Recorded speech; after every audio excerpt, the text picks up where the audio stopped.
Oiê, vocês estão bem? Gente, tinha que falar oiê, vocês estão bem, né? Que prazer estar aqui, que prazer, tanta gente linda. Eu estou muito feliz e queria falar que esse é um assunto de extrema importância, então eu estou bem contente da sala estar cheia, de tanta gente querer entender, a gente debater e passar a informação, que é isso que é mais importante. Passar para frente, né, gente? Meu nome é Mariana Fernandes, mais conhecida como Mari Anjo Rosa. Eu sou fisioterapeuta, especializada em câncer de mama. Meu trabalho de conclusão de curso na faculdade foi sobre câncer de mama. Então, eu falo que, por ironia do destino, ou não sei o quê, eu fui diagnosticada 2 vezes. Nessa jornada do câncer, eu fundei uma comunidade de pacientes com câncer, que é a Comunidade Anjo Rosa, que tem algumas anjos rosas aqui, com o objetivo de compartilhar experiências, porque quem é paciente aqui sabe como é difícil essa jornada. Quero muito agradecer a AstraZeneca por ter me convidado. É muita responsabilidade, mas também é muito carinho, e eu me sinto pronta e muito feliz de debater isso com vocês. Então, hoje, antes de convidar aqui essas pessoas tão importantes, que têm falas assim, que eu quero que vocês guardem no coração de vocês e pensem tudo isso que elas vão falar, eu gostaria de fazer até um exercício com vocês, que é o que eu falo sempre na rede social. Então, quando a gente descobre um câncer, é como se a gente entrasse num quarto escuro, que a gente nunca entrou, completamente minado. E por que eu falo que é minado? Porque depende de onde você pisa, a sua jornada é diferente, porque a jornada do câncer é muito diferente, ela é individual. Esse quarto é muito traumático, muito traumático. Ele só vai começar a se iluminar quando uma janelinha se abre, quando a gente encontra as nossas oncofriends e tem essa troca de experiência, quando a gente começa a ter conhecimento, não só informação, porque informação todo mundo tem, conhecimento não. Então, o que a gente tem aqui hoje é para debater sobre o aspecto genético, os testes genéticos, as pacientes vão falar as experiências delas, então vai ser a iluminação desse quarto escuro, que é o conhecimento. Eu vou começar chamando uma paciente amiga, que eu amo muito, é meu anjinho. Eu tenho que falar isso, gente. Anne. A Anne é paciente de câncer de ovário metastático, graduada em saúde pública pela USP, movimentadora do congresso Todas Juntos contra o Câncer, idealizadora do Instagram Sobrevivi ao Câncer de Ovário, e essa luz na nossa vida. Não é para chorar. Não é para chorar. Não choro. Maquiagem, não pode.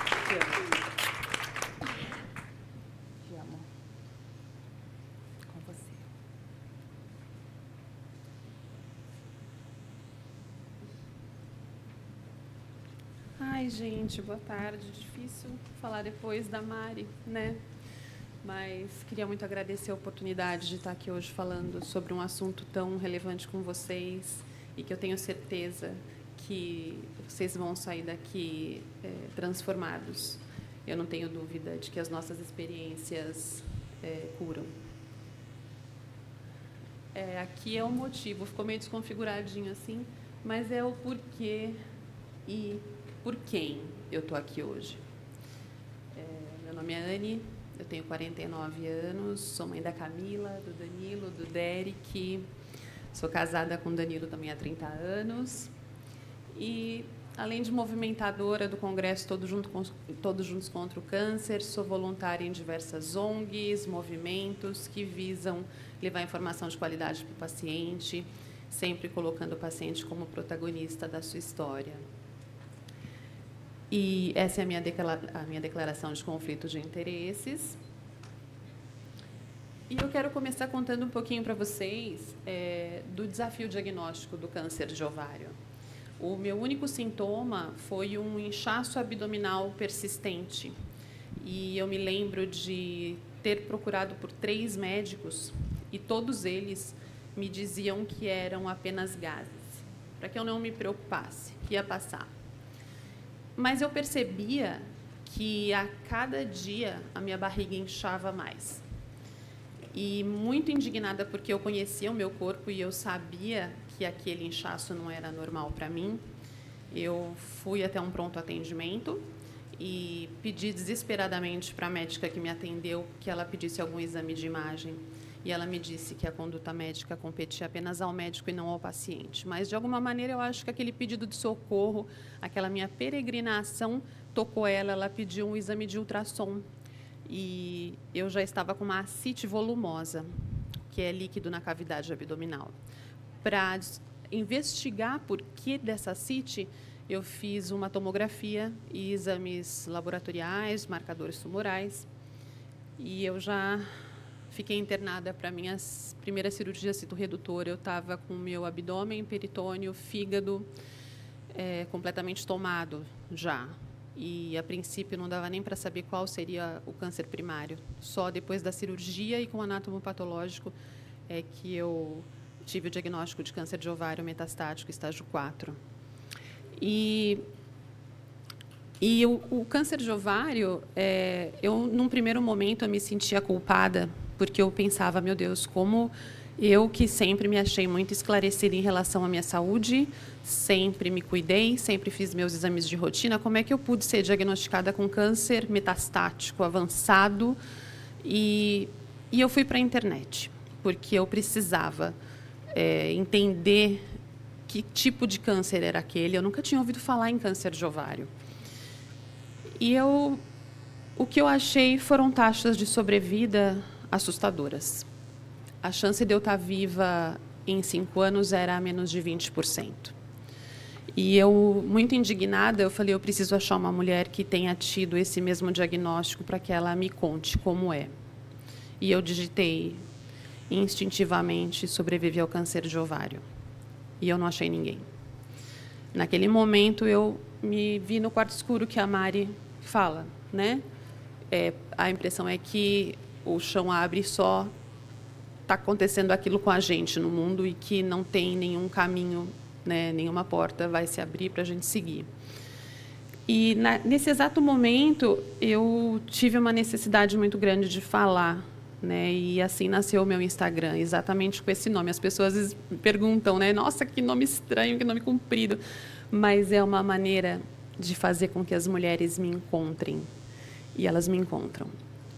E hoje eu tenho muito orgulho de poder tirá-las desse quarto escuro e falar para elas, vem que dá, com informação de qualidade e com fé e com muito encorajamento, com a nossa rede de apoio, as nossas OncoFriends, porque sozinha a gente não dá conta, a gente consegue.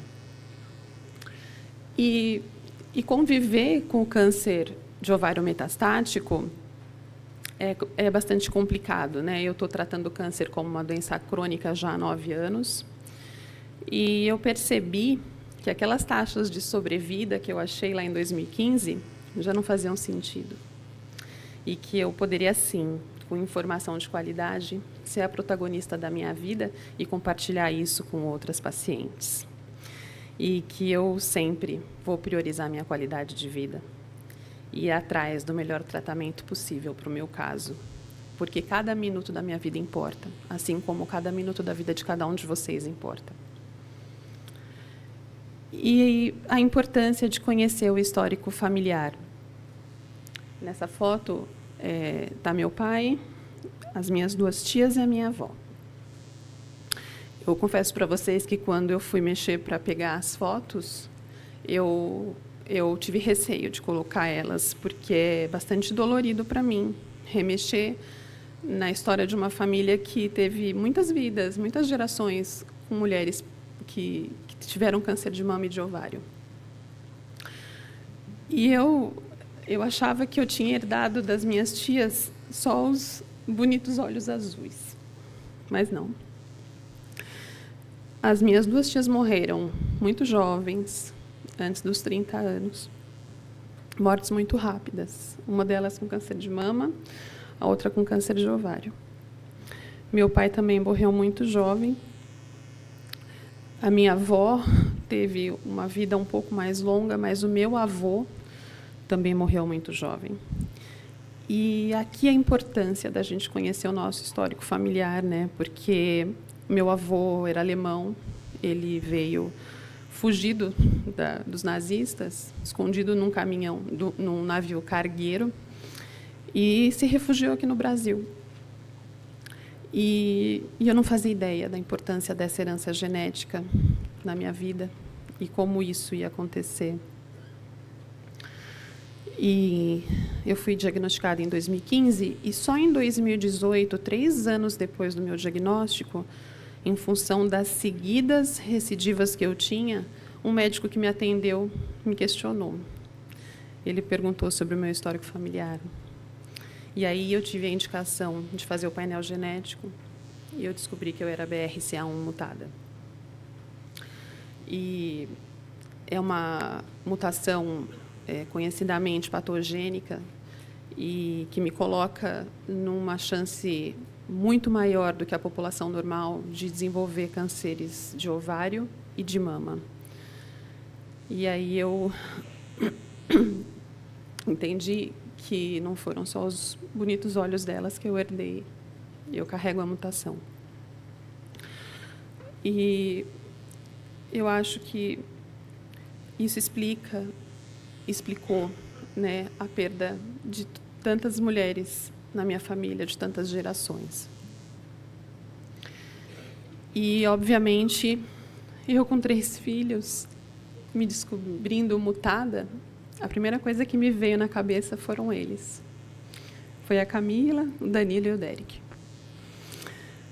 Eu me lembro que, no retorno com o geneticista para pegar o resultado do teste genético, ele me disse que meus filhos teriam 50% de chance de ter a mesma mutação e teriam que ser testados.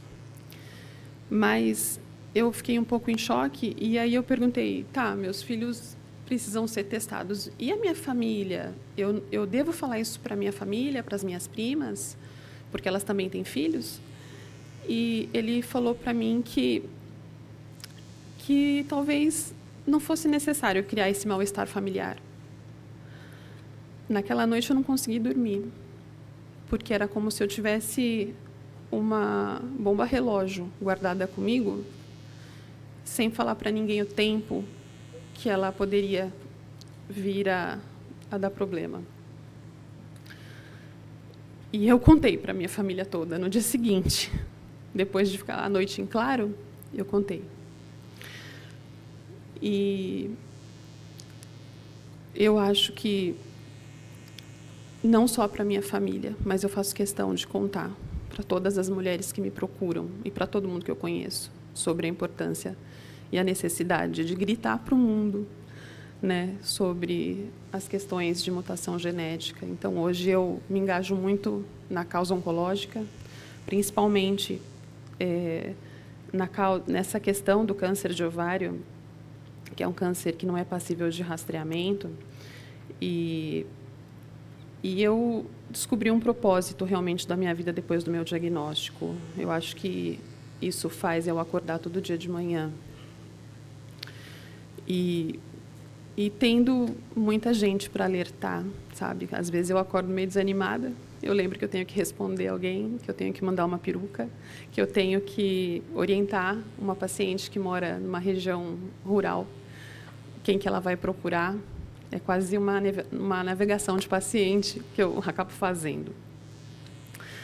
O fato de ser uma paciente metastática me tirou a chance de fazer a mastectomia profilática, porque eu ouvi dos médicos que, no meu caso, essa medida redutora de risco não aumentaria a minha sobrevida, porque provavelmente eu não passaria de 4 meses. Foi de uma mulher que eu ouvi isso. Essa previsão dela já tem 5 anos.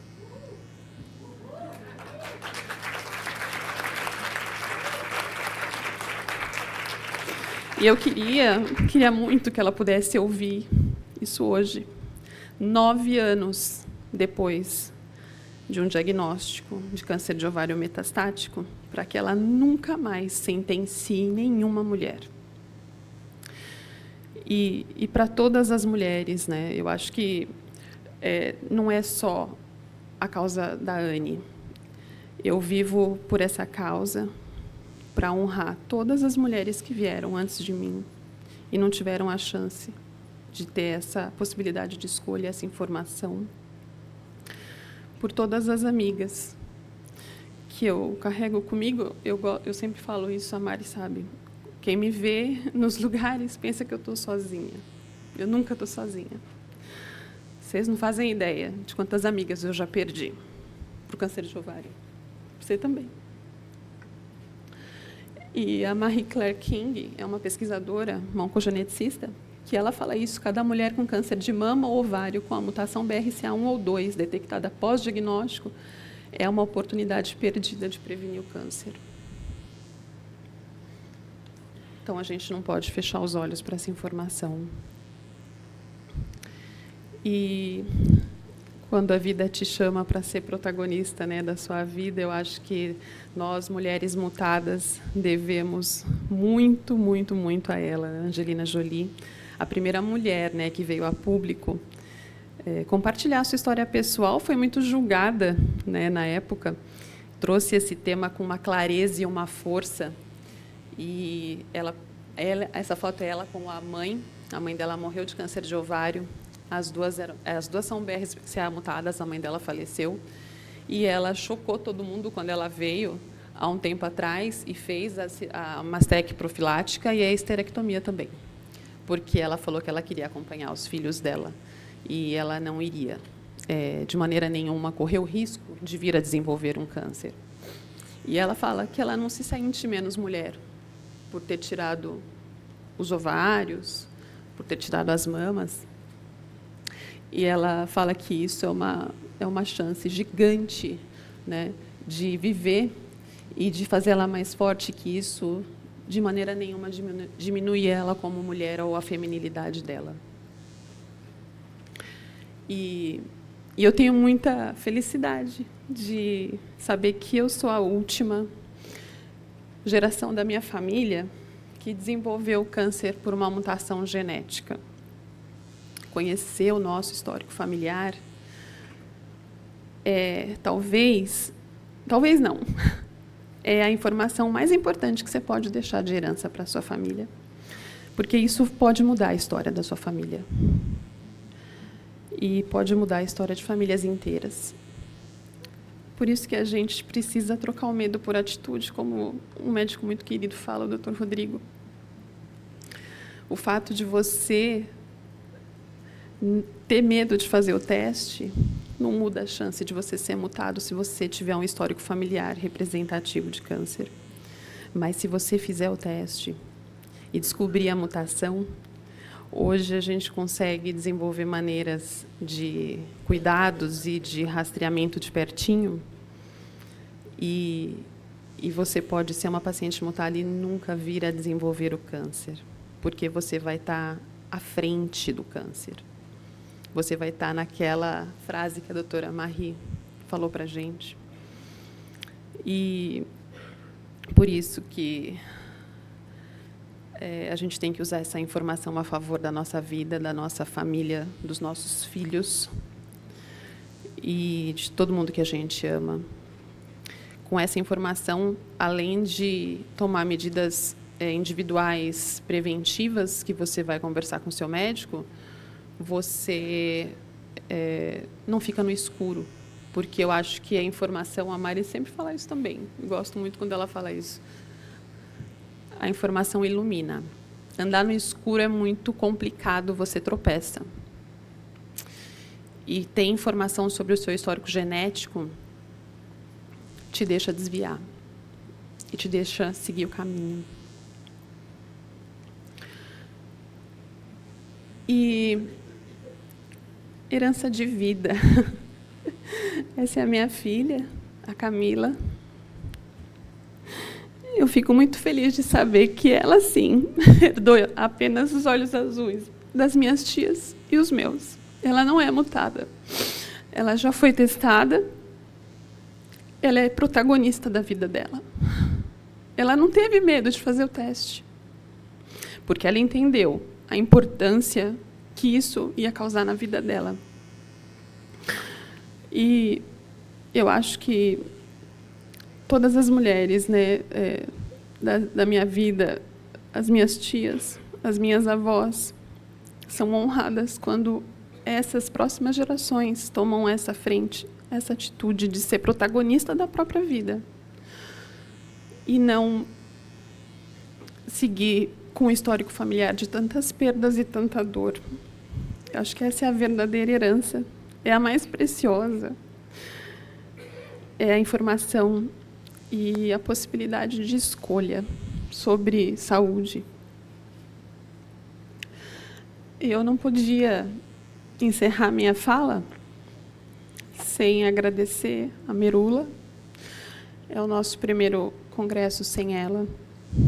Sem ela em termos, porque ela está aqui.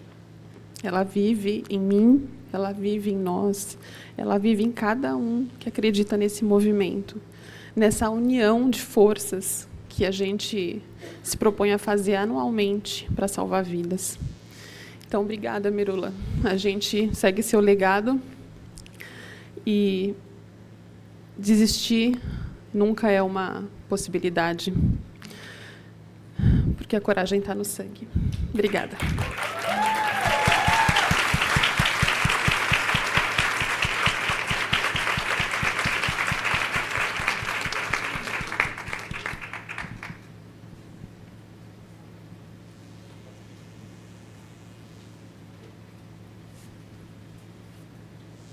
Gente, o que eu falo depois disso?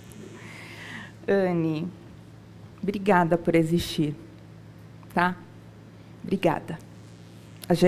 Não só eu. A gente te ama muito. Obrigada.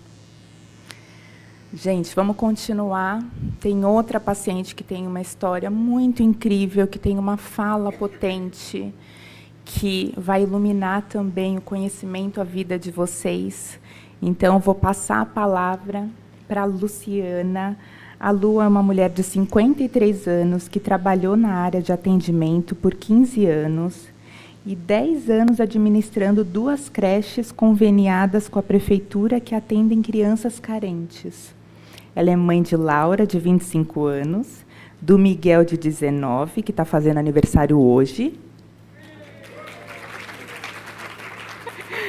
casada com o Ney e hoje se dedica à família em tempo integral. Ela é uma pessoa de muita fé e positividade. Ama ser mãe, ama suas gatas, ama música e ama a vida. Ela teve câncer de mama e de ovário. Lu, a palavra é sua.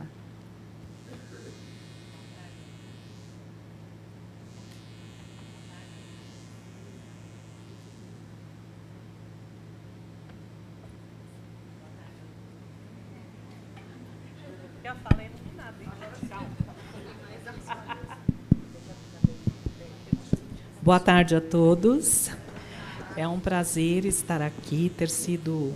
Gratidão eterna à AstraZeneca por me permitir estar aqui com todos vocês, dividindo um pouquinho da história da gente e aprendendo muito com todos, porque é um alimento, né? A gente conhecer um pouquinho da história de cada um, a gente vai se sentindo mais normal nessa jornada, nessa caminhada.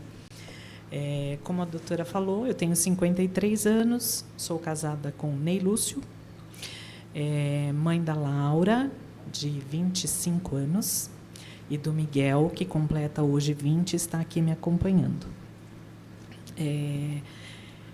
Eu coloquei algumas coisinhas, né, do que eu amo música, amo cozinhar e gosto mesmo, gente. Amo fazer bolo, amo fazer doces, é uma coisa assim que me dá prazer. Não fiz faculdade, eu iniciei faculdade muito nova de psicologia, mas na época eu havia financiado um apartamento, ou eu pagava o apartamento ou eu pagava a faculdade, porque a empresa parou de pagar. Optei por manter o andamento, né, da vida para fazer depois, mas depois veio o casamento, vieram os filhos, e aí eu acabei por não fazer.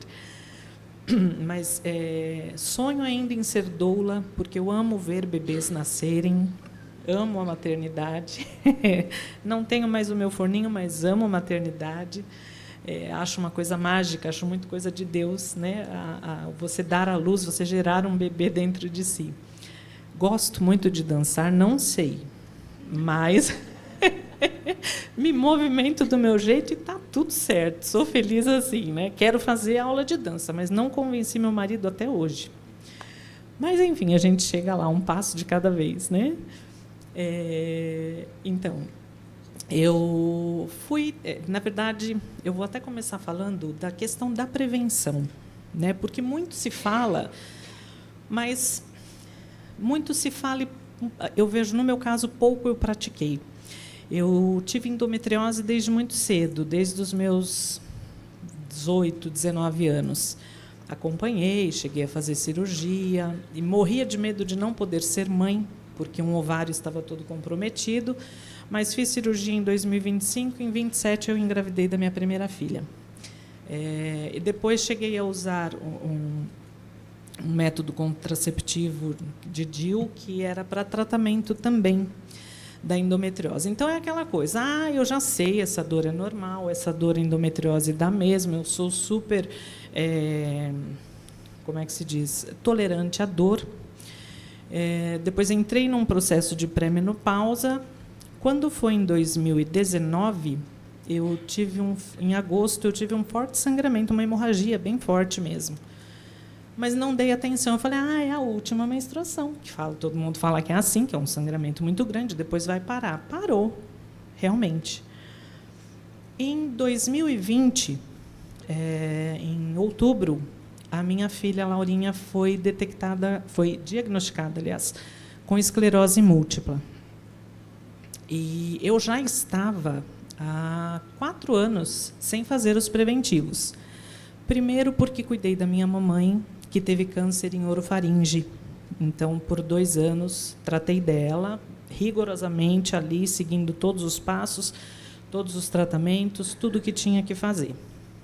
Depois, ela já quase nos deixando, meu marido teve obstrução intestinal. Aí foram também coisa de 2 a 3 anos, internações constantes e tratamento. Então, eu não queria ver médico na minha frente. Nada contra, né?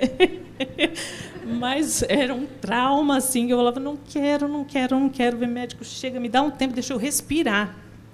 Burra eu, não era para respirar, era para continuar na rotina.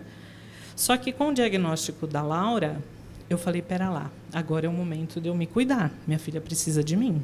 Não que antes não precisasse, mas parece que sobe uma luzinha, né? A gente fala, ela precisa de mim. Eu tinha todos os pedidos médicos lá, há tempos. Peguei, marquei todos, passei um dia inteiro no laboratório fazendo. Na mamografia, a atendente pegou, fez a imagem, depois ela falou, deixa eu fazer mais uma. Aí depois eu falei, mas por que não saiu direito? Ela falou, não, é só para, assim, é porque saiu meio borrada. Eu falei, tá bom. Ela falou, você tem um mastologista marcado? Eu falei, não, por quê? Ela falou, não, tem que levar para o médico. Eu falei, claro, tem que levar. Fui fazer a ressonância de abdômen.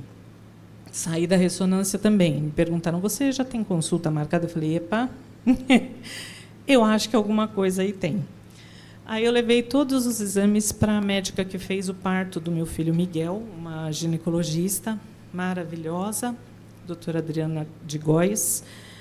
E ela olhou, ela falou, Lu, não estou gostando do que eu estou vendo. Você vai ter que fazer a biópsia da mama, sim, e provavelmente uma cirurgia, porque mostra no seu exame de ressonância que você tem uma massa tumoral atrás do útero irradiando para o seu intestino. Pode ser da endometriose? Pode, mas é algo que o oncologista vai ver. Eu falei, mas tem que ser oncologista, doutora? Ela falou, tem. Aí aquilo já me bateu um negócio assim. Enquanto ela foi na sala de exame e voltou, eu falei, pronto. Onde achar, né, um anjo que possa me atender de forma assertiva e rápida naquilo que eu preciso? Ela voltou da sala, ela falou, estou fazendo uma cartinha para o meu amigo que cresceu comigo, e ele é médico, cirurgião oncológico. Então, você passa com ele. Cheguei em casa correndo, marquei consulta para o dia seguinte. Cheguei lá, ele falou, realmente, você vai ter que fazer a cirurgia. Não sabemos o que é, né? Pode ser realmente endometriose. Tomara que seja da endometriose. E tomara que não seja câncer de ovário. Tá bom. Mas ele falou assim, tão ingenuamente, conversando, eu entendi até o contexto, hoje eu entendo o contexto do que ele disse, mas foi uma forma assim, eu estou falando com a paciente da minha amiga, então eu estou falando uma coisa assim para alertar. Fiz todos os exames, aí ele falou, você vai fazer a biópsia da mama. Fiz a biópsia da mama, o médico falou, olha, eu acredito que não seja nada, o mastologista falou, porque nem sentindo, eu não sinto, apalpando eu não sinto nada. Se você não me trouxesse a sua mamografia, eu diria que você não tem nada aí. Mas é muito pequenininha a imagem, eu acredito que não é nada. Não é uma imagem sugestiva. Tá bom, marcamos a biópsia. Aliás, cada semana que eu ia, era uma oferta, era uma promoção terrível. De cirurgia, de procedimento, de consulta, era uma coisa louca. Cada dia era uma coisa a mais que a gente tinha que colocar na rotina. E graças a Deus, né? Mas eu fiz a biópsia da mama e um dia antes da cirurgia de mastectomia não, histerectomia radical e total, o médico falou, realmente deu positiva a sua biópsia da mama, vai ter que operar também. Eu falei, tá. Aí ficou naquela dúvida, opera junto, não opera junto, opera junto, não opera junto. Decidiram que não operaria junto. Fui para a cirurgia, internei um dia antes para lavagem intestinal, porque não sabia o que teria que mexer no intestino. Era provável que teria que tirar parte do intestino. Enfim, 9 horas de cirurgia, saí da cirurgia, os médicos, a sua cirurgia foi ótima. Eu morrendo de dor, que não podia nem respirar.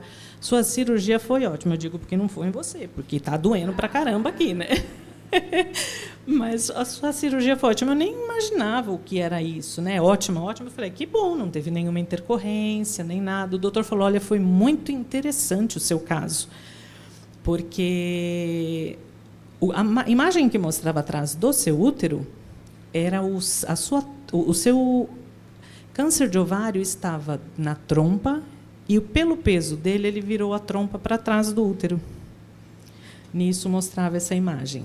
Ele falou, não mexi no seu intestino, porque o seu intestino não tem nada. Então, ele falou, tinham alguns linfonodos no abdômen que eu precisei retirar e tal, mas está tudo ótimo. Tive alta, foi bem difícil a recuperação, porque não é uma cirurgia fácil, né? Para quem fez, sabe as limitações que a gente tem no dia a dia. Mas eu até digo para vocês, no começo eu achei que eu ia entrar em depressão. Era o auge do Covid. Me deparei com a situação dos meus compadres, os padrinhos da minha filha, que tiveram Covid. Ficaram internados ele, o padrinho, a madrinha e a mãe da madrinha, os 3 entubados. A filha em casa com a tia, a filha tinha acabado de completar 15 anos. E eles trabalhavam por conta, né? Faziam bolos, tortas, doces, tinham o próprio negócio. Eu falei, como é que essa família vai se sustentar se os 3 que trabalham estão internados? Eu falei, eu não posso me dar o luxo. Primeiro, eu tinha a questão da minha filha. Eu falei, jamais eu vou desistir, né? Eu acho que, na minha história de vida, eu não desistiria. Mas, se o momento era de não desistir, era aquele. Minha filha precisava de mim, eu tinha que recuperar minha saúde, e essa família precisava de mim. Então, eu comecei a fazer rifas, né? Juntou uma turma de amigos, começamos a fazer rifa para permitir que essa família pudesse pagar, pelo menos, o seu convênio médico, né? E foi muito gratificante nesse sentido, porque eu digo que, ao ajudá-los, eu me ajudei. Foi uma terapia aquilo para mim, né? Porque você valoriza a vida do outro, que é o que você faz. A sua é valorizada, até por você e também pelas pessoas, né? Então, foi extremamente importante. Eu tirei o foco da doença para ajudar ao próximo. Infelizmente, o padrinho e a sogra faleceram, mas a madrinha ficou. Graças a Deus, se recuperou. Hoje voltou às atividades dela, das vendas, e está mantendo a família. Então, aquilo, para mim, foi um up, né? Foi uma forma de alavancar aquela situação para que realmente você não decaísse, você não... Porque é uma coisa que é tão esquisito, né? Não sei se a Anny teve essa sensação depois que você tira o forninho, tira tudo. Você fica numa... Dá um vazio, parece, né? Mas eu sabia que aquilo era para o meu bem, né? Eu sabia que aquilo era para o meu bem, que era um passo a mais para o meu tratamento. E o tratamento em si, né? Eu fiz 6 sessões de químio, tive, no primeiro dia, uma reação alérgica, que eu falei, gente, eu tive o piripaque do Chaves, que eu parei de respirar, foi uma correria dos médicos, dos enfermeiros, uma coisa louca. Depois foi tudo bem. Caiu o cabelo, eu carregava sempre o meu tercinho, colocava ali com a quimioterapia, eu dizia, isso aqui não é quimioterapia, não, isso aqui é quimicura, porque ela vai me curar, ela está me tratando. É algo para o bem, eu não via ela como algo ruim. Ai, vai me dar reação, vai me dar isso. Não. A positividade, né? As reações pós-químio. Ai, tinha dor, tinha isso. Eu falava, tudo bem. Hoje eu estou assim, amanhã eu sei que vai ser melhor. Depois de amanhã, melhor ainda. Então, bora lá. Vamos passar os dias e viver um de cada vez. Então, essa parte da fé, né? Seja lá em que Deus for, né? Essa fé, ela sustenta muito, né, a gente. Então, tentei levar tudo com muita leveza, porque, obrigatoriamente, eu não queria trazer para a minha família o sofrimento que foi conviver com a doença da minha mãe, né? Todo aquele tratamento, todo aquele desgaste, toda aquela tristeza. Eu falei, não, minha família não vai passar por isso de novo. Comigo, não. Então, tentei levar sempre com um sorriso no rosto. Acho que não tem uma foto minha careca sem estar sorrindo. Né? É difícil perder o cabelinho. Eu fiquei parecendo minhoquinha, porque caiu, né? Tudo quanto é pelo do corpo caiu, né? Mas foi um processo rápido. Logo começaram a surgir de novo os cabelos, mostrando que a vida dá novas chances, né? Ela pode recomeçar a cada momento, né? Então, é possível, né? Quando eu tive o diagnóstico, eu falei, meu Deus, minha mãe durou 2 anos. Será que agora eu começo uma contagem regressiva de 2 também? Eu falei, mas não começo nada. E a minha filha, e a minha família? Não. E minhas aulas de dança, que o marido não quer fazer ainda. Eu falei, eu preciso conseguir fazer aquilo que eu quero, né? Então, eu não admiti. Não é fácil. Tem dias que você cai, tem dias que você fica tristinha, mas são dias, são momentos, são repentes, né? O importante é a gente sempre respirar, engatar primeiro e ir, né? Vamos. No GPS a gente às vezes vê lá, né, o trânsito todo parado, você vai lá para cima, você não tem paciência daquele caminho, você vai lá para cima para tentar ver quais as alternativas de trânsito que você tem. Falei, não, eu aperto lá. Recentralizar. Deixa eu voltar para o momento de agora. Vamos viver um dia de cada vez, né? Porque é assim que a gente vai chegar lá. A questão da genética, como a Anny muitíssimo bem falou. Eu não herdei olhos azuis. Minha vovó tinha, mas, infelizmente, eu não tive. Mas eu fui rapidamente, eu comecei o tratamento em 21, né, 2020, fevereiro de 21. Em agosto de 21, eu já fui encaminhada para a oncogenética para o teste. A doutora, porque tem que fazer. Eu falei, tá bom, vamos fazer mais um. É tanto exame, é tanta coisa, vamos fazer. Mas não tinha ideia do que era. Quando veio o resultado, estava lá, BRCA2 positivo. Ah, lembra da Angelina Jolie? Eu falei, epa, é chique, pelo menos, né? Pera lá, é para ter mutação, então, né? Vamos ser chique, gente. Mas, brincadeiras à parte, quando o que pegou, como a Anny disse, foi a hora que falou dos filhos. Seus filhos têm que ser testados. Eu falei, pera lá, o negócio é comigo, eles não têm nada a ver com essa história. Não vem botar filho meu no meio. Não, Luciana, entenda, seus filhos têm os 50% de chance de ter. Eu falei, não tem, não vai ter, não tem. Vamos fazer, tá bom. Levei todos os papéis, minha filha já fez, graças a Deus também não é mutada. Eu falo, você não é mutante, filha.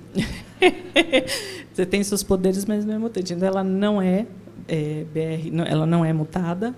Miguel vai fazer ainda, já está com os papéis para fazer. Acredito que não seja. E como eu digo para ele, se for, filho, tranquilo. Que bom que a gente vai saber que é. né? Antigamente, mamãe dizia: não vou no médico, porque se procurar, acha. Hoje eu digo: vá ao médico e tomara que ache.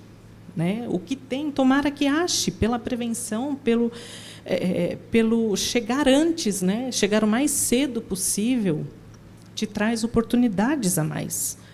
Né? Você saber nome e sobrenome do seu tumor te traz um tratamento muito mais assertivo. Para quem é mutado, saber dessa mutação, Deus do céu, é um upgrade para que realmente você tenha ainda mais assertividade no seu tratamento. Então, hoje eu sou muito grata a Deus, porque eu tive essas oportunidades, e muito rapidamente, Anne, né? Muito rapidamente. Então, se eu hoje estou aqui, linda, bela e formosa, falando com vocês, é porque esse tratamento foi rápido, né? Muito me entristece em saber que muitos não têm isto. Então, assim, a gente tem que botar a boca no trombone, a gente tem que ir atrás, não pode ficar só na gente. Eu tive, então tá bom, fico lá, de boa. Não, né? A gente cria uma necessidade de querer ajudar quem não tem nesse tratamento, nessa jornada. Então, uma pessoa que ajude, já está bom, né? Eu já sinto que valeu a pena. E consegui, porque, falando do evento, uma amiga: Lu, meus exames estão atrasados há 1 ano e meio, marquei para essa semana. Eu falei: ótimo, graças a Deus, ótimo, vai fazer mesmo, dei parabéns. Falei: mais positivo. E, enfim, quando a gente vê, né, uma criancinha, o que a gente pensa assim, em questão da mutação, principalmente, né, quando a gente fala: deixei uma herança genética para o meu filho. Para mim, herança é deixar carro, é deixar casa, é deixar a cor dos olhos, é deixar coisas que ele possa sobreviver melhor na minha partida. Então, foi impactante. Mas aí eu falei: espera lá, mas saber é também você deixar uma herança de sobrevida, sim, e de vida, sim. Porque ela vai ter, quem for testado e ver que tem a mutação, é onde vai ter condições de ter muito mais, eu não digo armas porque eu não acho correto isso, muito mais alternativas e assertivas, alternativas que vão direto ao ponto do seu tratamento. Não vai enrolar, vai tratar e vai chegar lá, né? Vai ser positivo. Então, quando a gente vê uma criança, a gente pensa, né? Depois do nosso diagnóstico, depois dessa confirmação toda, a gente fica pensando: e se essa criança soubesse o quanto antes? Né? Ainda pequena, a gente sabe hoje que o teste é a partir dos 18, mas e se fosse mais cedo? Se hoje, na política pública, em tudo que envolve, né, o seu tratamento, tivesse essa oportunidade de uma criança ser seguida muito mais de perto, ser tratada com muito mais prevenção e de uma forma mais perto mesmo, né? Pegar no colo ali realmente e dizer: não, essa mutação a gente vai tratar da forma devida, com o devido respeito, né, que se deve. Essa menininha sou eu. Não fui cuidada nessa idade, mas estou sendo hoje. E sou muito grata a Deus por isso e pelos médicos que me atendem. Mas quero que cada vez mais pessoas tenham acesso, e acesso fácil, a esse teste, ao tratamento, aos medicamentos, a tudo que engloba a vida, né? A preservação da vida. Porque nós somos, independente de religião, eu entendo que Deus mora dentro da gente. Então, a gente tem a obrigação de cuidar dessa casa, né, gente, da melhor maneira possível. Então, os médicos fazem a parte deles, os cientistas também, e a gente precisa fazer a nossa, né? Então, cada vez mais se tratem com gentileza, devida atenção, cuidado e muito amor. Antes de dar amor para o próximo, a gente precisa se amar, né? A gente, às vezes, aprende isso de forma dura, mas a gente aprende, ainda bem que aprende. E o aprendizado está aí diariamente para todos nós. Então, eu só posso desejar a todos que aqui estão muita saúde, uma vida abundante em saúde, em alegria, em felicidade e em cuidados. Então, se cuidem, né? Se cuidem para que, se acontecer, aconteça de forma mais lá no começo possível, e se não for no começo, como foi comigo, como foi com a Anne, que tenha acesso às oportunidades que a gente também teve. Essa senhora, ela teve câncer em orofaringe, que eu falei para vocês, é minha mamãe. Então, aqui segue uma homenagem a ela, porque eu tenho certeza que de lá de cima é assim que ela olha para a gente. Então, eu quero honrar, né, a passagem dela por aqui, toda a herança linda que ela me deixou, porque provavelmente ela não era mutada, mas a herança de respeito, de fé, de bondade, de generosidade, isso ela deixou. E isso eu tento deixar aos meus filhos também. Então, aonde estiver, que ela continue olhando por todos nós, com muita luz. Tá bom? Então, desejo tudo de melhor a vocês.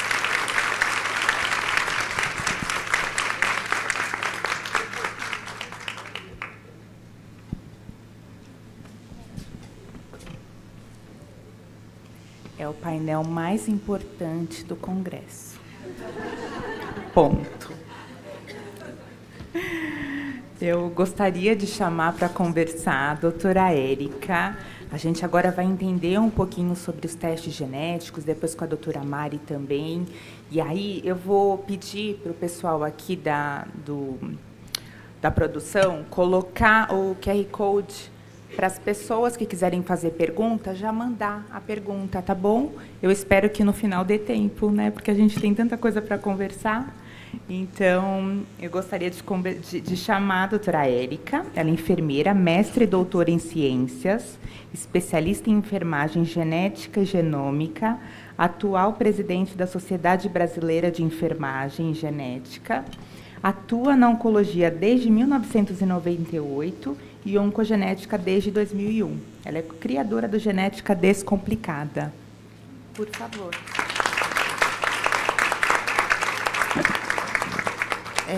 Boa tarde para todo mundo. Eu vou confessar uma coisa, eu sou aquariana e dizem que todo aquariano é um iceberg em pessoa. E foi difícil me segurar aqui em cima hoje. Então, se eu chorar em alguns momentos, vocês não contem para ninguém que me conhece, só para eu poder manter a minha fama.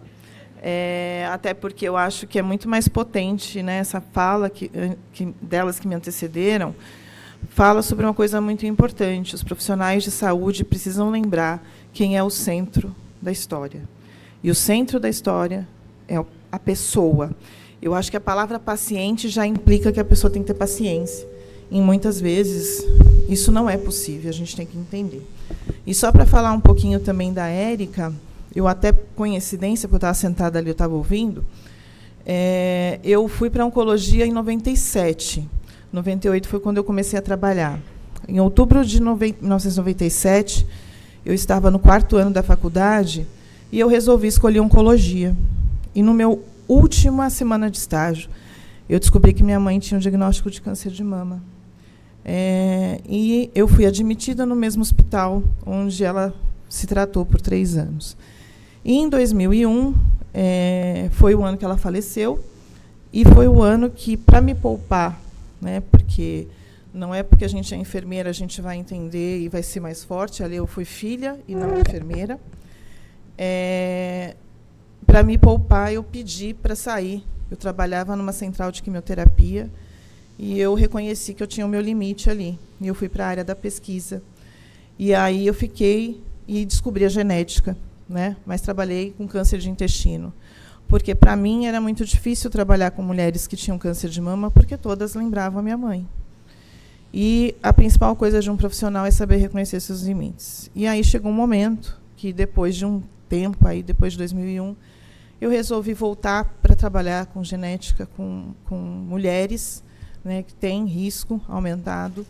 E não só isso, eu acho que cada uma daqui vai se mover por um lado, né, tem algo que as move. Eu me movo por tentar levar para os enfermeiros a importância de ouvir e de saber que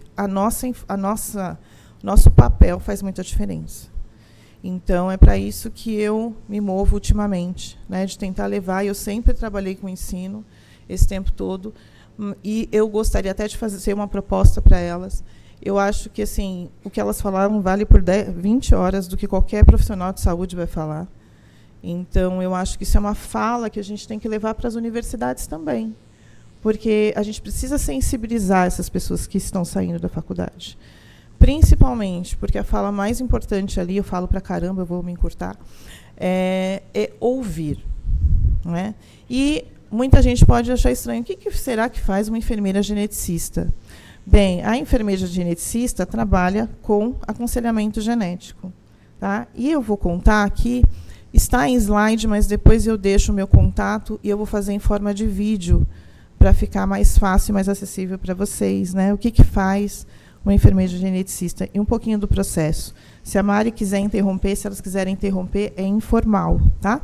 Então, aqui sou eu, que finalmente consegui achar no aplicativo uma pessoa que tinha cabelos crespos, porque é difícil achar, mas eu achei lá no serviço de oncogenética, eu que fiz essa bonequinha. E aí, um dia, é muito comum alguém me ligar e perguntar, né, alô, quem está falando?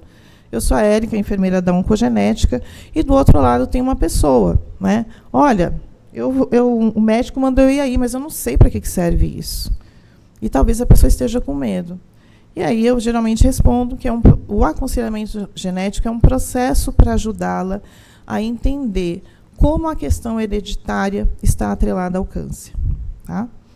Vejam, não está escrito dizer o que você tem que fazer. É ajudá-la a entender. Quem vai decidir o que deve fazer é a pessoa que está ali, e não o profissional da saúde. Entendi, mas se eu vou para aconselhamento genético, será que eu tenho que me preparar? Né? Será que o que vai acontecer? E aí, geralmente, a gente responde, olha, a gente vai perguntar algumas coisas da sua família. Então, é importante que você traga e dê essa informação para a gente. Nome, idade atual, se a pessoa tem câncer, com que idade descobriu. Aí a reação da pessoa vai ser assim, nossa, de quem será que ela vai perguntar? A gente vai perguntar dos familiares de primeiro grau, que são pais, irmãos e filhos. Está meio... Está tenso, né, agora? Você pode falar um pouquinho mais longe, Mais longe? por favor? Tá. Se começar a cair, eu fico com medo. Não, não cai não. Fique em paz. Coisas diferentes. Você pode falar um pouquinho distante? Melhorou. Vocês estão ouvindo, né? É o medo de não ouvir. Então, primeiro a gente vai perguntar dos pais, irmãos e filhos, que são parentes de primeiro grau. Tá? Segundo, dos parentes de segundo grau. Avós, tios e sobrinhos. Eu não coloquei aí parentes de terceiro grau, que são os primos. Né? E aí, claro, a reação, e a gente explica por que a gente vai usar essa informação. Porque a gente vai fazer o primeiro teste genético que existe, que é a história da família. Ele já é um teste muito importante. E muitas vezes, quando não se tem acesso ao teste genético, é assim que a gente vai trabalhar. A gente chama dessa palavra bonita, que é heredograma, porque o profissional da saúde adora inventar coisa nova, e na área da genética não é diferente. Mas é o que vocês conhecem por árvore genealógica. E um dos principais trabalhos que a gente tem, que eu tenho, é ouvir, né, o que a pessoa tem a dizer e construir a história dela a partir daí. Aí a reação dela falou, nossa, mas é muita coisa, como que eu faço? Você pode trazer, como eu sou analógica, depois que eu fiz o slide, falei, gente, é mais fácil escrever assim, digite no celular, mas eu não sou dessa época. Então, eu falo, olha, anota num papel as informações e traga alguém da sua família que vai te ajudar. Porque, às vezes, você está cansada, está fazendo a químio, não consegue lembrar de todo mundo e precisa de alguém ali também para te dar um anteparo. Né? E, mais importante que isso, e se não conseguir responder tudo que a gente perguntar, está tudo bem. Vamos trabalhar com a informação que você tem naquele momento. E você pode contar para a gente depois. Porque, às vezes, o profissional tem que tomar cuidado nesse tipo de orientação. Né? Porque a pessoa vai sair e vai ficar mais ansioso ainda. Vamos com calma. Como eu falei, o aconselhamento genético ele é um processo. No dia da consulta, elas estão lá. Tá? A gente vai se apresentar, coletar a história familiar e depois a gente vai conversar com o médico para ver se tem indicação de teste. O que vai acontecer, que é uma dúvida, né? Se eu concordar com esse teste. Bem, a gente vai conversar sobre o que o teste pode trazer de benefícios para você e para a sua família. Tá? Depois disso, eu passo o caso, ou a Natália, que é outra enfermeira que trabalha lá comigo, é uma paciente com câncer de ovário com diagnóstico aos 56 anos, e aí o médico vai falar que, então eu vou conversar com ela, ela tem uma indicação de teste, e esse teste é coberto pela operadora de saúde da paciente. Ele vai fazer o pedido e o relatório, e no final eu falo, olha, no final da consulta pede para ela conversar comigo novamente. O médico, então, explica aí o que vai acontecer. No final, a filha dela pergunta, e o que eu faço agora? Ele falou, olha, no momento, vamos aguardar o teste da Dona Maria, tá? Para que aí a orientação, vocês ouviram a importância disso, pode ser personalizada. E depois a enfermeira vai orientar novamente. Aí eu faço uma propaganda e sardinha para o meu lado. O enfermeiro é extremamente importante para a orientação adequada e para a navegação do paciente. Então, a gente também precisa da ajuda dos pacientes e das pessoas para valorizar esse profissional também, tá? O teste genético, aí a gente explica, olha, tem cobertura da operadora, a sua operadora cobre neste laboratório, vá neste laboratório, a gente explica todo o processo, a gente explica que não dá para fazer de imediato, né, precisa de senha.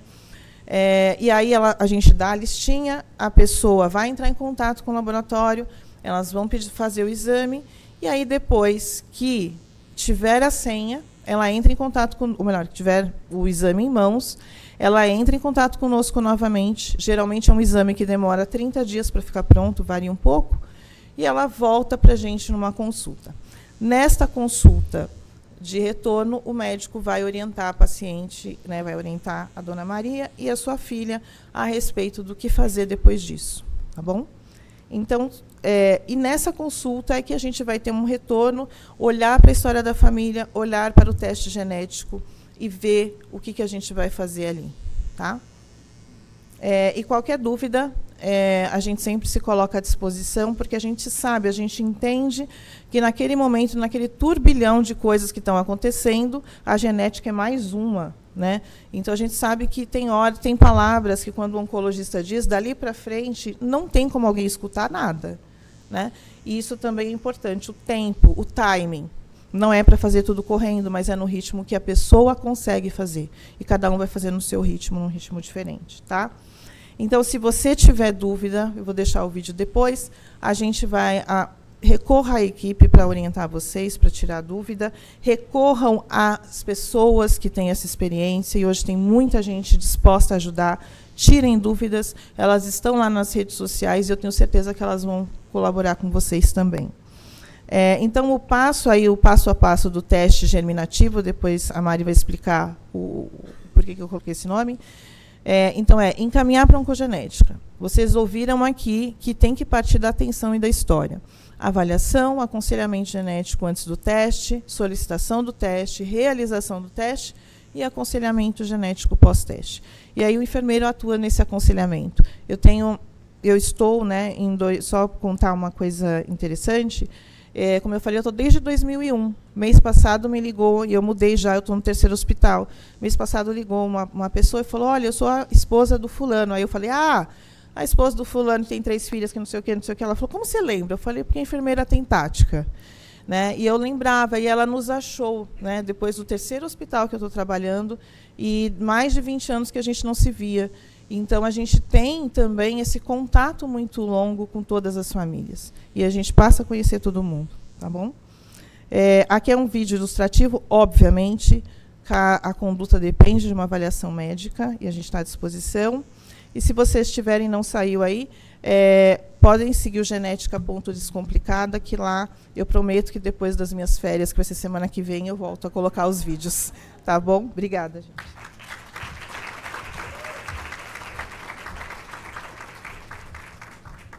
Muito bacana entender um pouquinho sobre a enfermagem, o papel. Achei excelente, incrível.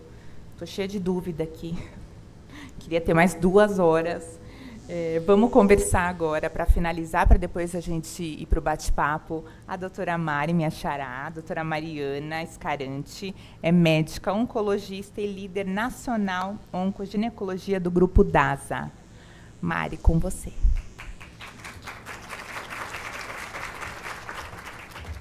Obrigada, Mari, pela apresentação. Gostaria de agradecer à AstraZeneca por um painel tão importante para as nossas pacientes.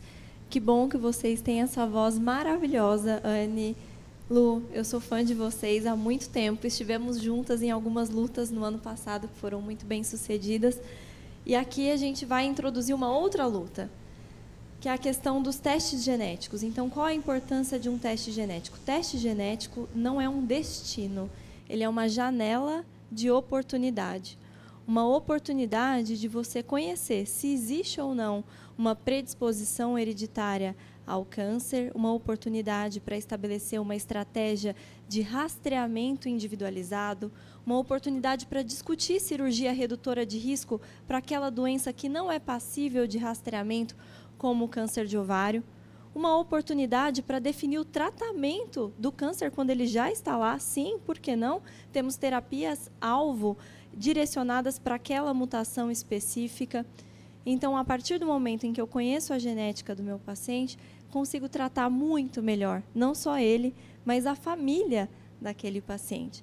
Então, trocar o medo por atitude é importante para entender que a genética não é o destino, mas é uma janela de oportunidade de mudar a sua história pessoal e a história pessoal daqueles que você ama, tá bom?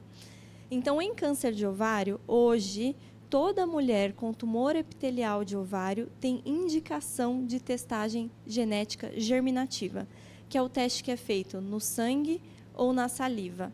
Todas as mulheres. Só que, infelizmente, esse teste não está disponível no Sistema Único de Saúde.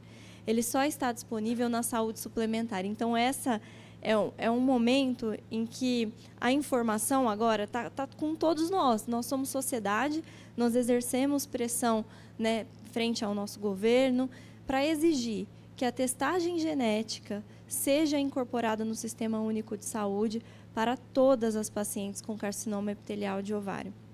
Então, vamos trabalhar para isso. Então, na nossa consulta de oncologia, quando eu recebo a paciente com carcinoma epitelial de ovário, eu já converso sobre a testagem germinativa, que é feita no sangue ou na saliva. E aí, se vem um resultado positivo, qual é o próximo passo, né? Então, Anne, Lu, vocês viveram isso. O paciente, se tem um estágio avançado da doença, em que geralmente é o estágio que nós diagnosticamos um câncer de ovário, porque não existe um exame capaz de rastrear essa doença, essas mulheres, após o diagnóstico com BRCA mutado e em estágio avançado, né, da doença, receberam a quimioterapia, fizeram a cirurgia, podem ter ali alguma terapia de manutenção, por exemplo, com os inibidores de PARP estabelecida, porque essa terapia de manutenção com essa categoria de droga mudou a sobrevida das pacientes. Nós sabemos hoje que uma paciente mutada que recebeu um inibidor de PARP após o término da sua quimioterapia, elas vivem mais. E por que não começar a falar em cura para uma doença que antes era tido como uma sentença? Não é para ser assim mais. Então, olha a janela de oportunidade que o teste genético abriu em termos de tratamento. Em termos de prevenção, então, aquela paciente que teve um câncer de ovário e tem uma mutação, ela tem a mama e ela tem um risco aumentado de desenvolver um câncer de mama. Então, eu vou rastrear essa mulher de forma individualizada, com mamografia e ressonância, alternando a cada 6 meses. E por que não discutir a mastectomia profilática, mesmo em quem teve um câncer de ovário avançado? Porque essas pacientes hoje, com todos os recursos que nós temos, elas passam dessa fase aí, desses 5 anos. Eu não gosto de dar número nenhuma para as minhas pacientes. Quem somos nós, seres humanos, para dar um número para alguém? Todos os números, todas as medianas de sobrevida, elas foram calculadas com base em estudos populacionais. Anne, Lu, vocês não são população. Vocês são seres humanos únicos inseridos ali. Então, nenhum número vale para um indivíduo, nunca, jamais. Bom, dito isso, porque eu não quero que os oncologistas fiquem com essa fama de dar número para os pacientes. Não é para ser assim. Bom, os seus familiares, Anne, sei então que você, Lu, tem uma mutação, a gente já viu que pode se beneficiar de uma terapia de manutenção, viu que a sua estratégia de rastreio de câncer de mama vai ser individualizada, eventualmente nós vamos discutir uma cirurgia redutora de risco para vocês, mas vocês têm filhos, têm irmãos, então nós vamos convocar esses familiares para fazer também a testagem genética. Eles estão saudáveis, ainda não desenvolveram uma doença, nós podemos sim, a partir do momento daquela testagem no indivíduo saudável, impedir que um diagnóstico em uma fase avançada ocorra. Então, para câncer de ovário, não existe exame de rastreamento. Se eu sei que uma familiar da Anne tem a mutação em BRCA1 ou 2, eu posso discutir com essa paciente uma cirurgia redutora de risco, retirar as tubas e os ovários em momento oportuno. Então, você falou, Lu, da questão de crianças. Esse é um ponto muito polêmico. Existe um momento certo para a gente testar e, em geral, não é na infância, não para BRCA1 e 2. Isso é feito depois, em geral, depois dos 18 anos, conversando com quem está do outro lado para explicar quais são as implicações desse teste, né?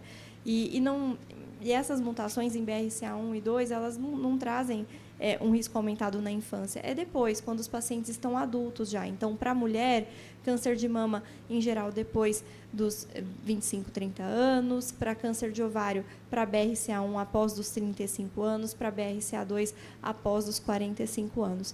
Então, o momento de testagem para os familiares, em geral, não é falando em BRCA1 e 2, não é na infância, ele é depois, já na vida adulta, mas precocemente, ali depois dos 18 anos, a partir do momento em que aquela pessoa que está na nossa frente tem capacidade de entender quais são as implicações daquele teste. E é a partir da vida adulta em que estratégias redutoras de risco ou de rastreamento podem e devem ser implementadas. Então, o momento já é mais um pouquinho lá na frente. Para câncer de mama, diferente de câncer de ovário, a testagem não está incorporada ainda de forma indiscriminada. Em câncer de ovário, a gente testa todo mundo no sistema de saúde suplementar e tomara a Deus que no sistema de saúde pública isso seja uma realidade no futuro próximo. Mas para câncer de mama hoje, existem indicações precisas de testagem, né? Então, por exemplo, história pessoal de câncer triplo negativo, câncer de mama em idade abaixo dos 50 anos, história familiar de câncer de mama ou câncer de ovário, próstata e pâncreas, que também são outras neoplasias relacionadas a mutações em BRCA1 e 2, mas agora, com a incorporação de alguns medicamentos que têm como alvo, né, as mutações em BRCA, as indicações de testagem estão sendo ampliadas. Então, só também para, às vezes, não gerar aquele desespero na população de vamos testar todo mundo de forma indiscriminada, para eu entender qual é o meu risco pessoal. Porque, eventualmente, a gente encontra alterações genéticas que ainda não têm significado. Isso pode gerar uma ansiedade muito grande naquela família. Então, o aconselhamento pré-teste, que é isso que a Érica falou, é muito importante. Entender a história familiar, entender a doença do paciente e indicar o teste para quem precisa e para quem pode se beneficiar no momento certo, para que as estratégias redutoras de risco e de rastreamento sejam implementadas de forma individualizada. Tá bom? Eu acho que agora é para abrir para perguntas. A gente tem uma oportunidade de uma discussão tão rica. Acho que você já recebeu, Mari, alguma coisa? Sim, eu já recebi. Antes de até a gente ir para essa interação, vou fazer uma pergunta pessoal. Aquelas na consulta. Vale tudo mas é porque eu recebo muito essa pergunta na comunidade também. Então, eu sou paciente, tive 2 vezes câncer de mama, no intervalo de 1 ano e meio. Eu gostaria até de saber, porque é um caso que provavelmente genético, mas eu gostaria de escutar da doutora. Eu fiz o teste genético e deu negativo em 2020. Só que a irmã mais nova do meu pai e 2 primas foram diagnosticadas com câncer de mama antes dos 40 anos. E eu fui diagnosticada aos 35. Eu fiquei, na época, meio perdida, porque eu falei, ok, tá negativo o teste, eu não tenho mutação, só que o peso familiar é muito importante. Então, a minha dúvida eu tenho que fazer de novo esse painel, esse teste? Então, os testes genéticos estão em evolução. Nós estamos em fase de aprendizado. Nós não conhecemos todas as síndromes hereditárias que predispõem a câncer. A gente não.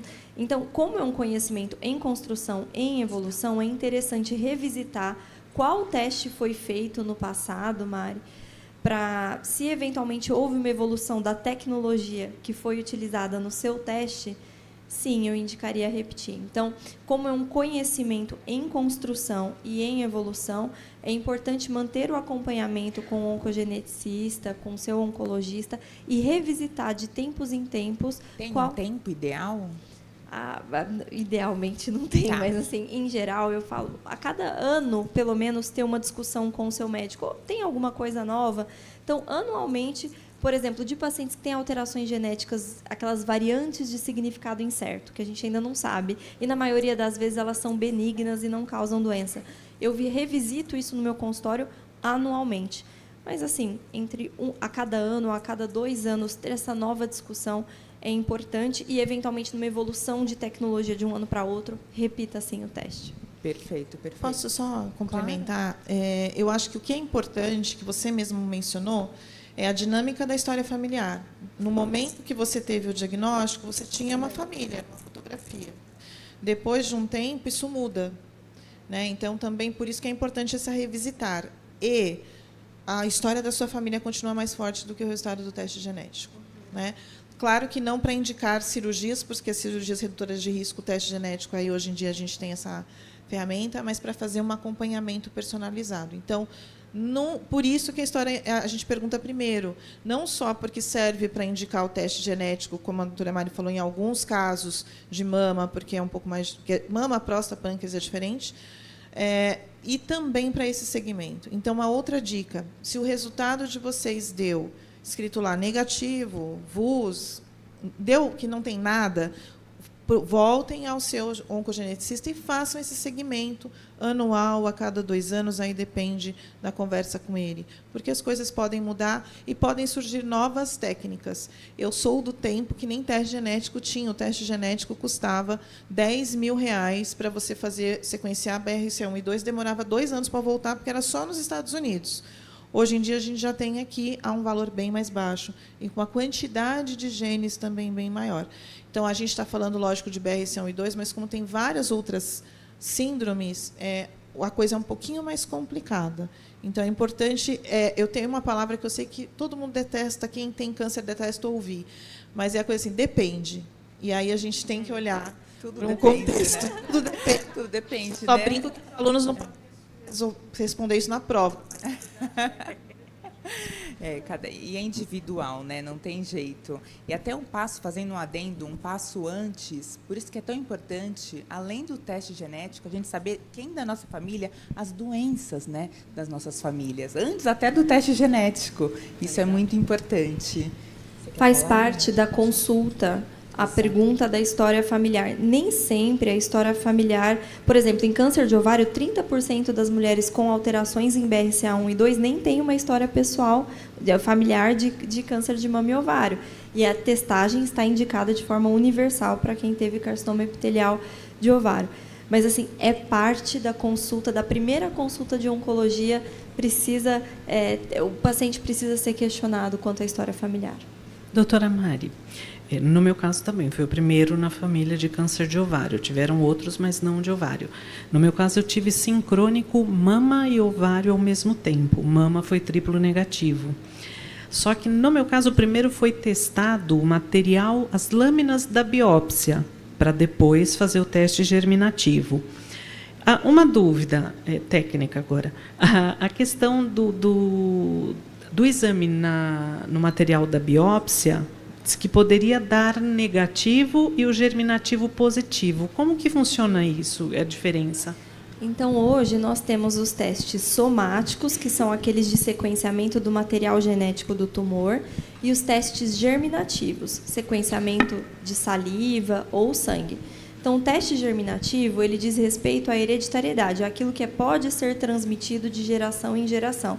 E nós avaliamos o sequenciamento das suas células normais. São uns glóbulos brancos que a gente pega ali do sangue ou da saliva e sequencia o DNA da sua célula normal, que é aquela carga genética que veio de geração em geração. No sequenciamento do tumor, que é o teste somático, nós estamos sequenciando as células tumorais que têm mutações que não necessariamente estão no seu tecido normal. Porque o câncer ele se desenvolve por uma alteração genética daquela célula que passa a se dividir de forma desordenada. Mas aquela alteração que aconteceu naquela célula não necessariamente é passada de geração em geração. Você tem mutações que acontecem somente no tumor e não nas suas células, nos óvulos, nos espermatozoides. E aí não é passado de geração em geração. Então, por isso, em câncer de ovário, nós temos sim indicação de testar o tumor para entender se existe uma alteração genética específica que é alvo de tratamento com os inibidores de PARP. Mas esse teste sequencia BRCA1 e 2. nós temos 5 a 10% de alterações genéticas em BRCA1 e 2, elas são tão grandes no gene que quando eu sequencio o tumor, eu não consigo pegar, porque o material vem fragmentado, então não existe uma chance de um falso negativo se eu sequenciar só o tumor. Eu preciso fazer o teste pareado para avaliar. E outra coisa, se eu acho no tumor, pode ser que ela não esteja no seu óvulo ou no espermatozoide, se foi um homem que foi sequenciado. E isso não vai ser passado de geração em geração. Então, o teste que é feito no tumor não diz respeito à hereditariedade. Ele pode ser um sinal de que talvez, se eu encontro uma mutação em BRCA no tumor, poxa, pode ser que ela esteja em outros lugares, e aí sim ela pode ser passada de geração em geração. Mas não é uma certeza. Então, a dupla testagem é indicada, Lu. Precisa fazer o teste no sangue ou saliva e no tumor. Em geral, a gente faz os dois. Doutora, quando você fala para a gente, né, que a testagem não é para todo mundo, tem todo um critério, como a Érica bem explicou para a gente.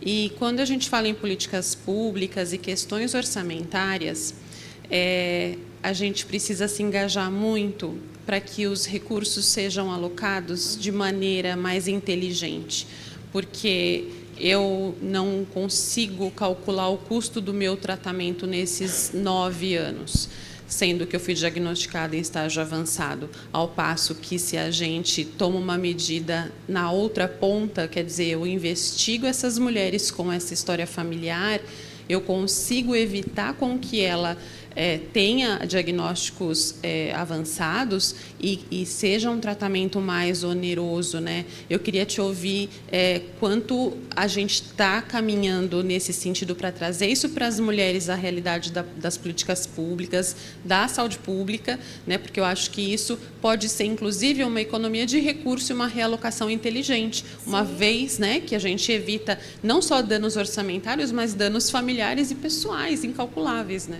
Com certeza é custo efetivo. Assim, se você fazer a testagem das mulheres que foram diagnosticadas com câncer de ovário e, a partir daí, disparar também o sequenciamento de familiares, porque é novo, né, Anne? Então, era muito difícil. Lógico que quem tem uma história familiar muito rica e não tem a doença, né, vai conversar com o geneticista para entender a indicação de testagem, mas testando as mulheres diagnosticadas, nós já estamos mudando a história natural de quem vem atrás. Então, é custo efetivo e nós temos que trabalhar para a testagem genética ser incorporada no Sistema Único de Saúde. E, com a evolução tecnológica, o teste barateou muito, né, Érica? Assim, o que nós enfrentávamos até pouco tempo atrás, em termos de custo, já não é uma realidade. Então, a primeira vitória foi ter a incorporação no sistema de saúde suplementar, mas nós precisamos trabalhar arduamente para incorporar a testagem genética no Sistema Único. Sem dúvida, é custo efetivo. E agora eu vou fazer eu vou escalar todo mundo, gente. Eu acho que quando a gente fala em questões de políticas públicas, nós todos somos atores fundamentais disso. Então, sempre tem participação em consultas públicas. A nossa participação social é muito importante para que os tomadores de decisão entendam quais são as demandas e fazer como fazem os países desenvolvidos, né? A gente vê as pacientes brigando, engajadas, porque a gente é que leva para eles, na verdade, né? E eles acabam entendendo que a realocação pode ser mais custo-efetiva, né? E ser muito mais inteligente. Às vezes não é questão orçamentária, é onde a gente está colocando o dinheiro, né? Perfeito. Antes da gente ir para as perguntas do QR Code, vou chamar a doutora para fazer a pergunta. Pode ir. Aproveita. Tudo bem? Meu nome é Rosemar Macedo, eu sou mastologista, sou professora da Universidade Federal de Goiás e atualmente estou na tesouraria da Sociedade Brasileira de Mastologia. Puxando o gancho do que você está falando do ponto de vista de legislação, nós temos 5 estados brasileiros que atualmente autorizam a paciente SUS a fazer testagem, que é o Rio de Janeiro, o Distrito Federal, Minas Gerais, Goiás e Amazonas. Embora a gente tenha legislação, em nenhum desses estados isso ainda está sendo executado, embora isso já exista legislação estadual que respalde a realização do teste.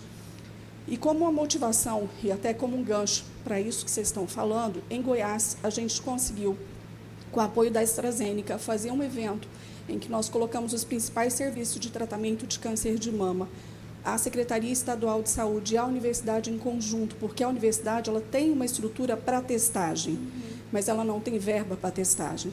E isso está permitindo, nesse momento, que exista um contrato de parceria entre Estado e universidade, onde o Estado vai arcar com o custo e a universidade realizar o teste, ou seja, executar o que, na verdade, a legislação define. Então, provavelmente deve ser o primeiro Estado brasileiro a disponibilizar a testagem no Brasil. E, Mari, eu acredito que isso é replicável, isso não é difícil, devem ter vários outros locais onde existe estrutura para a realização do teste, é uma questão, na verdade, de alinhavar um desejo político e aquele local de testagem. E aí eu tenho a impressão, assim como você está falando de que todos são parceiros e são importantes nesse processo, vocês, como mulheres que falam por muitas, porque muitas sentem as dores de vocês, mas não têm o poder de voz que vocês têm, precisam se juntar ao que eu vejo hoje. Ainda existe uma lacuna grande, Mari, entre nós, sociedade médicas, de tomarmos partidos em termos de saúde pública, né? Eu acredito que nós, mastologia, sociedade de oncologia, nós precisamos, na verdade, respaldar essas pessoas que estão gritando por esse espaço e que isso possa, de alguma forma, ter interferência em quem tem a caneta. Mas eu acredito que nós, sociedade médicas, precisamos, nesse momento, nos mover, até mesmo porque grande parte, nós médicos, tivemos a nossa formação dentro dos serviços públicos. E eu sempre chamo a atenção, quando eu dou aula, que alguém tem que adoecer, alguém tem que morrer para a gente aprender. Então, acho que o mínimo, como sociedade médica, é a gente retribuir isso para a população. Obrigada. Com certeza.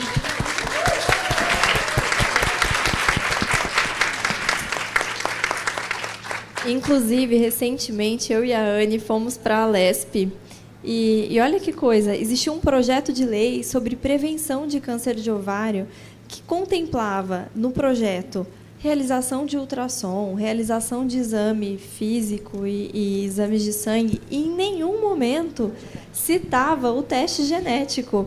E aí nós, eu fui representando a Sociedade Brasileira de Oncologia, a Anne, a Organização dos Pacientes, conversamos com as pessoas na Alesp e falei, gente, não, está tudo errado.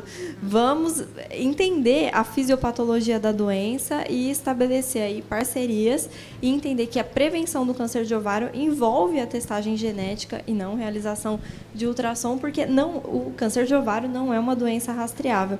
Essa lacuna precisa ser diminuída e eu acredito que estamos no caminho certo aqui.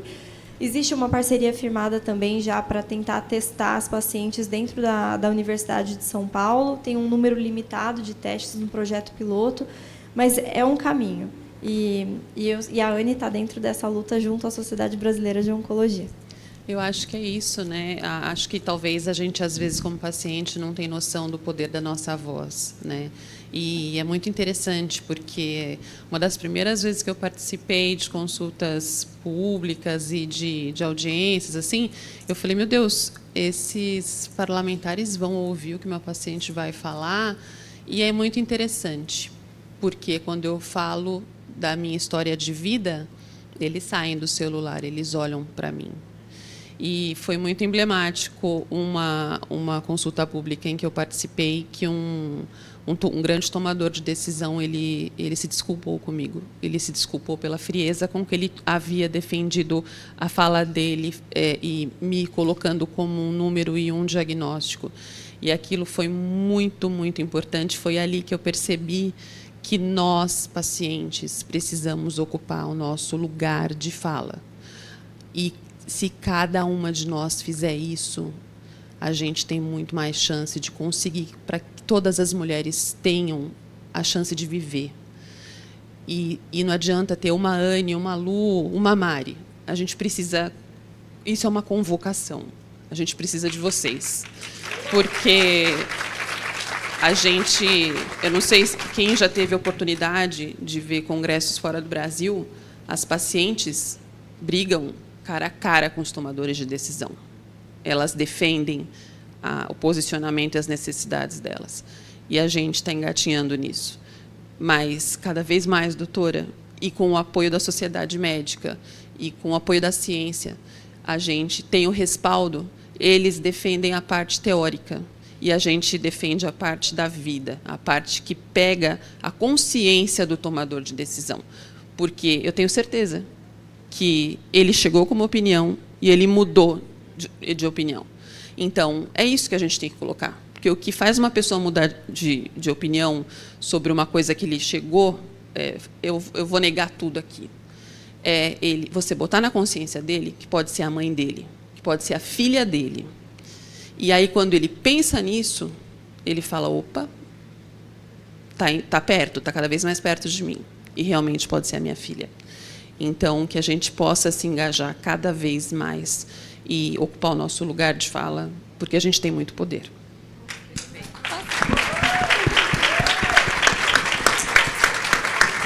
Gente, todas as perguntas que eu recebi aqui já foram respondidas indiretamente. Tá tudo interligado. Então, eu quero finalizar aqui agradecendo a presença de todos vocês, a todos do movimento que estão trabalhando no TJCC. Agradecer do fundo do meu coração a AstraZeneca por trazer essa pauta tão importante. Eu gostaria que vocês, em 30 segundos, deixassem uma mensagem final. E é muito importante isso, de vocês levarem à frente isso, tá bom? Não deixa morrer para cá esse assunto, essa discussão tão importante. Obrigada, tá? Lu, com você.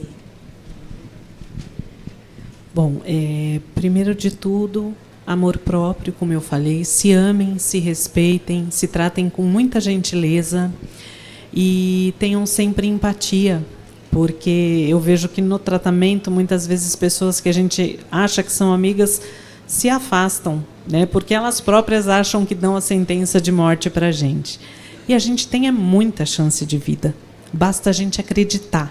E acreditar diariamente com muita força que isso vai movimentar a sua mente, isso vai movimentar o universo dentro de você. Então, que Deus nos cuide a partir do momento que a gente se cuida. Então, muita saúde para todos nós, hoje e sempre. Eu acho que a lição, o recado está dado, né? Eu acho que todo mundo vai sair daqui trocando medo por atitude, conversando sobre o seu histórico familiar. Perguntem para os seus avós, para os seus tios, para suas tias, para suas primas. Vasculhem a história da família de vocês, né? E deixem essa herança de possibilidade de escolha. Mudem a história da família de vocês e a história da família de quem vocês amam com informação, porque é possível, sim. Muito obrigada. Agradecer a AstraZeneca por essa oportunidade de aprendizagem, por conhecer essas mulheres fortes e colocar... Eu sou a atual presidente da Sociedade Brasileira de Enfermagem Genética e Genômica e me coloco à disposição para trabalhar com vocês. Na sociedade, a gente tem discutido a importância de um curso de advocacy. E a gente sabe quanto isso pode ser importante e significativo, então vamos conversar e colocar isso em ordem aí. Muito obrigada para todo mundo.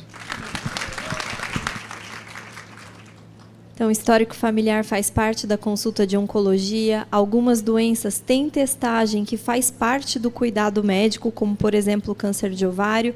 A testagem genética abre uma janela de oportunidade para prevenção e rastreio individualizado. E para aquelas que já têm a doença e foram testadas, abre uma janela de tratamento diferenciado também. Então, não deixem de conversar sobre isso com o seu médico. Bem... E vamos estar aqui, no Congresso, e estamos dispostos a discutir isso com vocês. Gente, muito obrigada. Antes de sair, a Gi perdeu o celular. Alguém viu o celular? Aê! Obrigada, gente. Obrigada.